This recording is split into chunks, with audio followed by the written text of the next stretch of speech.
என்ன பண்ண போகிறோன்னு பார்த்தீங்கன்னா chicken ghee roast fry. So இதுக்கு வந்து நல்ல போன்லெஸ் சிக்கனாக நல்ல லெக் பீஸ் கூட எடுத்து வச்சுருக்கேன், ஐஷு பாப்பாவுக்கு பிடிக்கும்னு. ஸோ இதில் வந்து 65 மசாலா போட்டிருக்கேன், கரம் மசாலா போட்டிருக்கேன், மஞ்சத்தூள் போட்டிருக்கேன், கருவேப்பிலை போட்டிருக்கேன், உப்பு போட்டிருக்கணும், இஞ்சி பூண்டு நல்லா நசுக்கி போட்டுக்கோங்க. அதுக்கப்புறம் இது கூட சேர்த்து கொஞ்சம் வந்து கார்ன்ஃப்ளவர் வந்து தண்ணியில் போட்டு நல்லா கரைச்சிட்டு இதில் மிக்ஸ் பண்ணி விட்ருங்க. ஒரு 1 ஹவர் இல்லைனா ½ அன் ஹவர் வந்து நல்லா மேரினேட் பண்ணி வச்சுருங்க.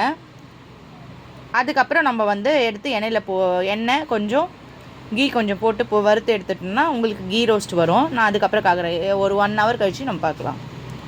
1 ஹவர் இதை மேரினேட் பண்ணி தனியாக எடுத்து வச்சுருங்க. அதுக்கப்புறம் தான் நம்ம கீயில் போட்டு எடுக்க போகிறோம், கீயில் வறுத்து எடுக்க போகிறோம். இஞ்சி பூண்டு பேஸ்ட் போட்டாச்சு, நல்லா இப்படி மிக்ஸ் பண்ணி விடுங்க.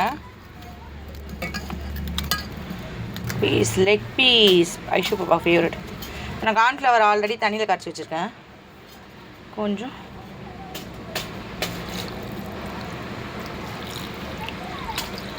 போட்டு ½ அன் ஹவர் மேரினேட் பண்ணி விட்ருங்க. அப்படியே தண்ணி வேணால் கம்மியாக ஊற்றிக்கோங்க பிளெண்ட் ஆகிறதுக்கு. அப்படி ஒரு ½ அன் ஹவர் விட்டுருங்க. உப்பு நல்லா போட்டுக்கோங்க, மஞ்சத்தூள் போட்டுக்கோங்க. தயிர் வேணும்னா ஆப்ஷனல் தான், ஆட் பண்ணிக்கோங்க.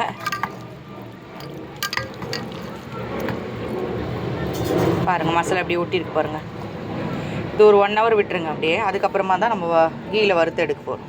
தேவையான அளவு ஊற்றிக்கோங்க. இது கொடிச்சதுக்கப்புறம் நம்ம வந்து மசாலாவில் இது பண்ணி வச்சுருக்கிறது எடுத்து போட போகிறோம். வெந்துட்டுருக்கு. ஒரு 10 மினிட்ஸ் 10 to 15 மினிட்ஸ் விட்டுருங்க சிம்மில் வச்சு. அதுக்கப்புறம் நம்ம எடுத்துக்கலாம். Ghee roast, chicken ghee roast செம்மையாக இருக்கும், செஞ்சு பாருங்கள். 10 to 15 மினிட்ஸ் கழிச்சு பார்க்கலாம். இருக்கு பாருங்கள். ஸோ இந்த டைமில்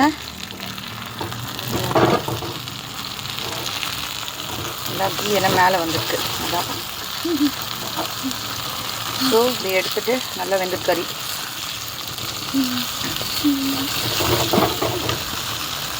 ஸோ நல்லா அப்படி வெந்திருக்கு. இது நல்ல ஒரு சாம்பார் சாதம், ரசம் சாதம் இதோட சைட் டிஷ்ஷாக வச்சு சாப்பிட்டிங்கன்னா ரொம்பவே சூப்பராக இருக்கும். தயிர் சாதம் கூட ஓகே தான், இப்போ சாம்பார் சாதம் ரசம் சாதம்லாம் இன்னும் பெஸ்ட்டாக இருக்கும்.